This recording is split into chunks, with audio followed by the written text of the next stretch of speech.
দ্বারকা মথুরাতে কত বছর ছিলেন? কথা বলুন। 100 বছর। 14 বছর তো দেখতে ত্রেতা যুগে আরো আয়ু বেশি। 14 বছর তো দেখতে দেখতেই কেটে যেত চোখের পলকে। আর কৃষ্ণ তো 100 বছর ব্রজ ছাড়া ছিলেন। বসুদেব মরেনি কেন?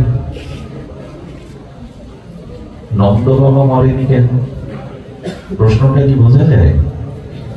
রামচন্দ্রের পিতা দশরথ 14 বছর রাম বিরহে প্রাণ ত্যাগ করলেন, কিন্তু 100 বছর কৃষ্ণ বিরহে নন্দ বাবা কেন প্রাণ ত্যাগ করেননি?